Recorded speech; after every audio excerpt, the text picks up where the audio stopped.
के फिर बरमाले लगे और लखन तुरंत आया, पाँव में छुआ। जैसे ही भगवान लखन को उठाने के लिए उठे झुके और बरमाला गावई छवि अलौकिक सयेली सिय जयमाल राम मुरली। बोले सीताराम जी महाराज की। ढोल नगारे बजने लगे चारों तरफ। पुर और व्योम बाज में बाजे, पुर और व्योम बाज में बाजे। हल गए मलिन साधु सब साजे, हल गए मलिन साधु सब साजे। नाचई गावई पुर परुती, नाचई गावई पुर परुती। बार बार कुसुमांचल छूटी, बार बार कुसुमांचल छूटी। हरे आरती पुर नर नारी, हरे आरती पुर नर नारी। केयर चावर नित्य बिचारी, केयर चावर नित्य बिचारी। हार सोहत सिया राम कर जोरी, ओ सोहती रानिया राम कर जोरी। सब सिंगार मनमोहित जोरी, जबी सिंगार मनमोहित जोरी। जैसे ही बरमाला पड़ी, इधर राजाओं ने क्या किया, बबला कर दिया। राजा आपस में लड़ने लग गए, मरने लग गए, तलवारें खिंच गई। उन्होंने कहा सीता को कैसे ले जा सकता है, कौन है राम, हम नहीं जानते। तलवारें खींच गई चारों तरफ, हाहाकार मच गया। जनक के महल में तो ऐसा हो गया कि युद्ध होने लग गए आपस में। राजा ही राजा आ रखे थे न स्वयंवर के लिए। चारों तरफ कैसा हाहाकार मच गया। जनक जी डर गए, सब डर गए, क्या हो गया, कैसे थामे इन राजाओं को। जनक की सेना आ गई पकड़ने के लिए, जैसे हमारे आजकल देखा आपने कभी लोकसभा में होता है ना, ऐसे विधानसभा में क्या लड़ते हैं, लड़ना चाहिए उनको ऐसा। इतने बड़े राजा स्वयंवर में आए हुए हैं, हाहाकार मचा दिया। क्योंकि जब भक्ति भगवान को मिलती है तब ऐसे ही होता है। भक्ति जब मिलती है भगवान को तब ऐसे ही होता है। साधु संग बैठे बैठे लोग लाज छोड़, अब तो बात फैल गई जाने नहीं को।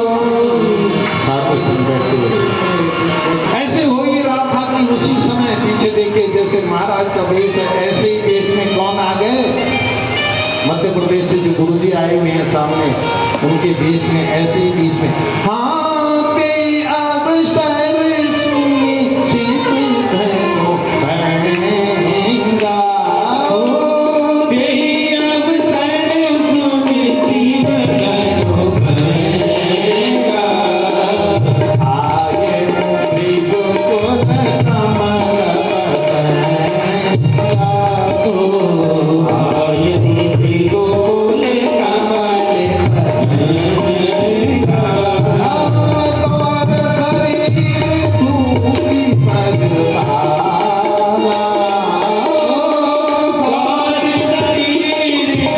पतंगा।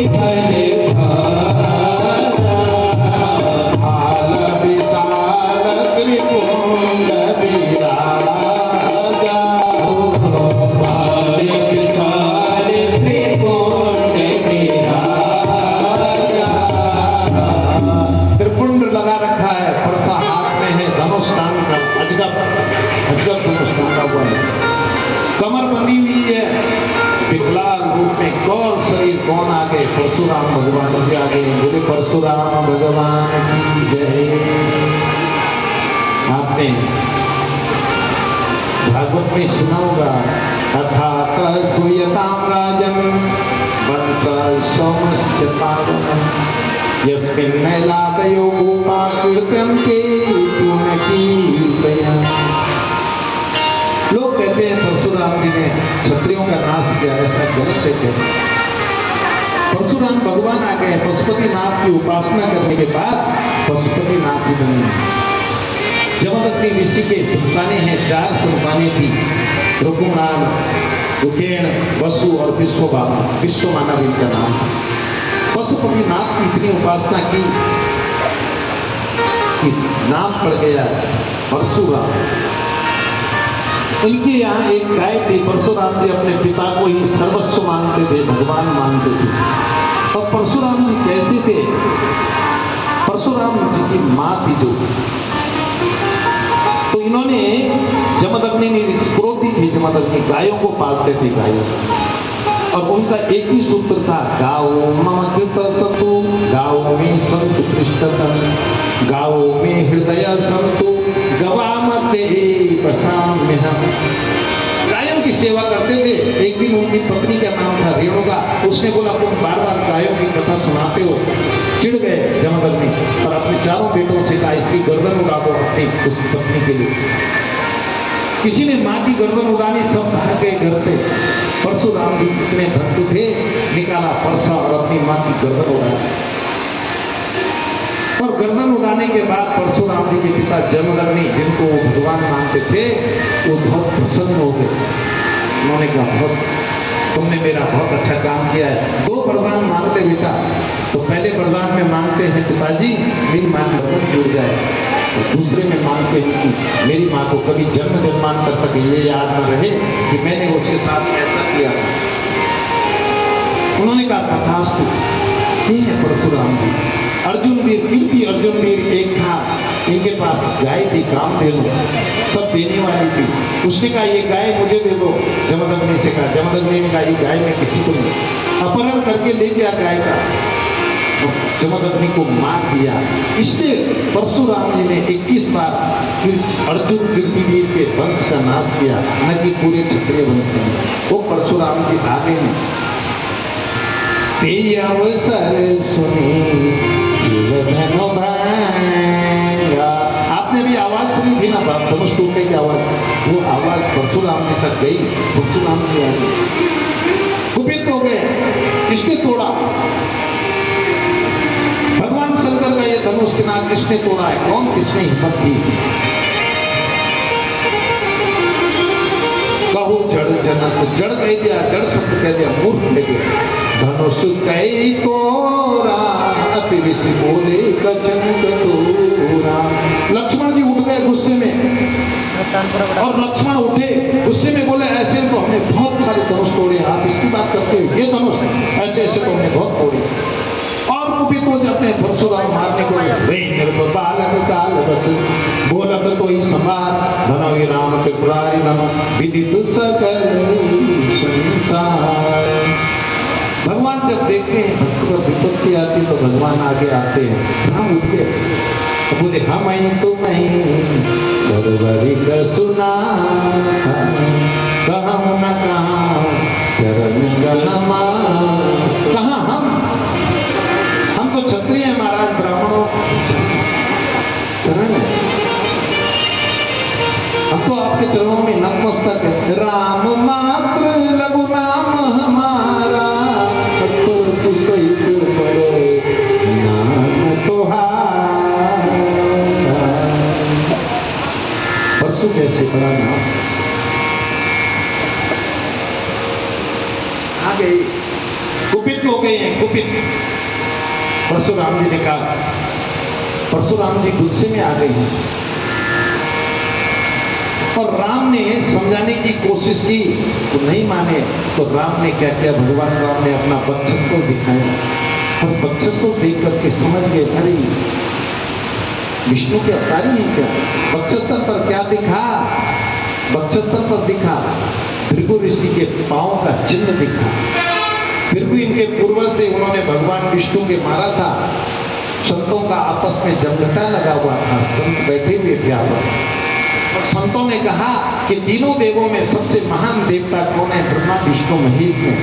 तो भृगु ऋषि ने कहा था, मैं देख करके आता हूँ। भगवान शंकर के यहाँ गए थे, शंकर को अनाप शनाप बोला। शंकर भगवान ने त्रिशूल निकाल दिया, बोला ये नहीं हो सकते। और ब्रह्मा जी के पास गए, ब्रह्मा ने कहा तुम हमारे पुत्र होकर के हमको ऐसी बातें करते हो। गुस्से में आके बोला ये भी नहीं हो सकते। तो भगवान विष्णु के वक्षस्थल पर लक्ष्मी और वो बैठे हुए थे, बोला सृष्टि का पालनहार हो और ऐसे करते हो, ऐसे बैठे रहते हो महान की। तो भगवान भगवान ने कहा था अतीब कोमलता चरणों की महामुनि, हे महामुनि, हे बिल्कुल ऋषि, आपके चरण कोमल है, मेरी छाती वज्र के समान कठोर, आपकी चोट तो नहीं लगी। वो निशान देखते हैं और परशुराम जी कहते हैं राम रमापति कर धनु देहु, अगर वास्तव में तुम विष्णु भगवान के अवतार हो तो मोर संदेह। भगवान विष्णु के अवतारी थे कौन? परशुराम जी, और अब भगवान विष्णु के अवतार आगे हैं। यदि आप हो तो खींच करके देखो, तो भगवान ने क्या किया?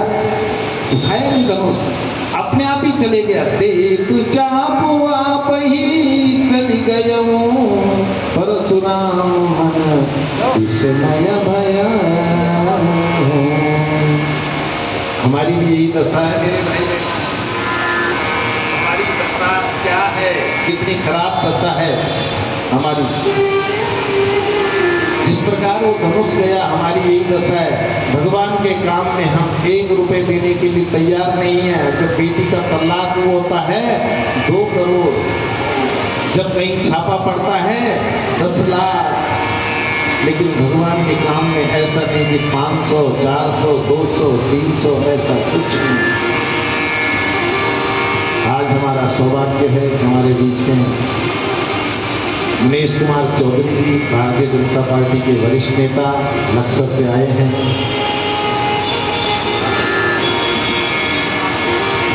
शिव कुमार जी हमारे मित्र, में थोड़ा आप दोनों भारतीय जनता, शिव कुमार जी और लक्सर से आए हैं। कथा लेने ही आए होंगे क्योंकि 19 तारीख से कथा वहीं थी लक्सर में।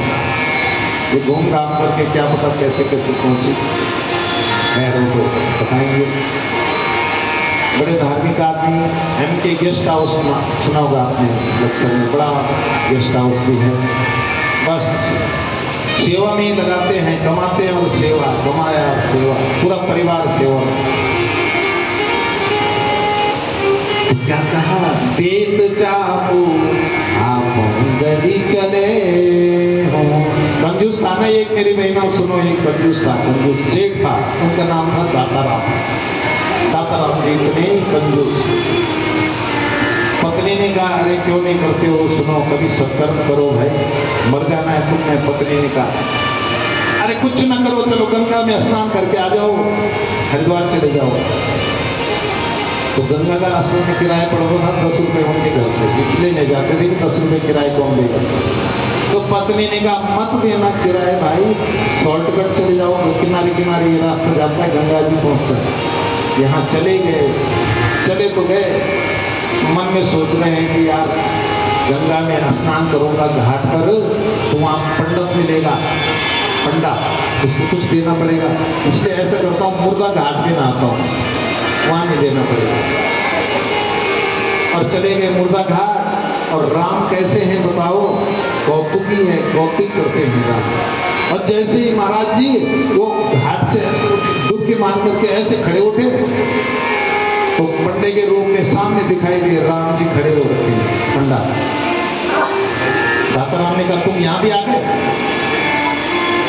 उस घाट पे तो तुम रहते हो, यहाँ मुर्दा घाट पे भी आ गए खड़खड़ी में? अरे तो बोला हम तो ईमान के नहीं जाते।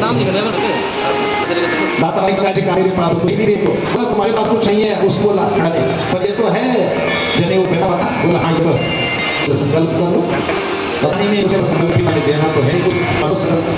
और उसने जो पंडा था वहाँ संकल्प बुलाया, वो लाख उसने बोला, उसने बोला उसने 10 रुपये वो किराया में 1 रुपया होगा, फिर चलेगा देना तो है।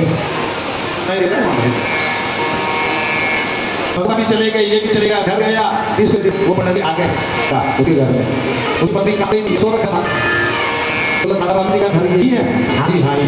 आपको बोला पंडित जी मेरे पास है बेटा, हम ऐसा हो गया आपका। बोला मैं संकल्प करके गया वो नहीं, वो अंदर गई, उसने कहा तुमने कुछ संकल्प ना हरिद्वार में क्या होते हो ना, बोलते वहाँ बीमार हैं और बाहर आई गए, दोनों बीमार, तुम तो ठीक ठाक हो, सो रखे, बोला बोलना बीमार है। तो बाहर बाहर आई। उसने कहा पंडित जी क्या करें, वो तो बीमार है। ओहो बीमार है तो चलो हम तो यजमान के लिए कामना करते हैं, यहीं बैठ करके हमको एक पतीली दे दीजिए, थोड़ा पानी, यहीं हम अपना चपाती बना लेंगे, दो यहीं खा लेंगे जब तक हमारा यजमान ठीक नहीं हो रहा। उसके अंदर जाके कह गई तो 3-4 दिन डेरा डाल देगा तो और ज्यादा चल जाएगा, 11 रुपए से ज्यादा। उसने कहा ऐसे बोल मर गए, उसको सांस रोकना आता था, मर गए मर गए। अरे बोल तो सही तू। अरे वो बाहर आई, वो तो मर गए। बोला मर गए। और भगवान जी ने कई रूप बनाए और सारे गांव में एक रूप और 2 रूप, दाताराम मर गए, दाताराम मर गए, दाताराम मर गए, दाताराम मर गए।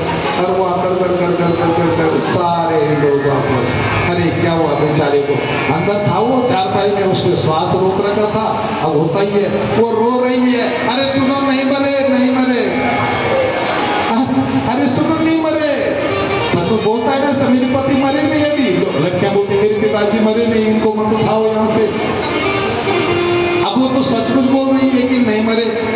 लोग कह रहे बाबा तेरा मोह है, इस दुनिया से सबको जाना है, कोई उसकी लाश को खींच रहा है, कोई उसके कपड़े छीन रहा है, कोई उसको गंगा जल, और उसके श्वास रोक के रखा उसने, पर वो खोला नहीं उसने, श्वास बंद कर बाहर ले आए उसको उठा करके, गंगा जल का कपड़ा भी लगा दिया, बाहर ले आए, चिता भी आ गई, उसके ऊपर भी रख दिया, अर्थी के ऊपर, पर उसने श्वास नहीं खोला, कपड़ा भी डाल दिया, चलने लगे। भगवान बोल रहे कितना जिद्दी आदमी है, बोले राम नाम सत्य है, सत्य बोलो। पूरा गांव लोगों ने सुना, वो पीछे से आ रही है, नहीं मरे, अभी मेरी पूरी बात सुन लो, नहीं मरे। अरे बेटा इसको पकड़ो, इसका मोह है, ये तो सबका मोह होता है, मरना सच नहीं मरे। चिता के ऊपर रख दिया, रख करके भगवान ने कहा बहुत ही हरामी आगे जिद्दी।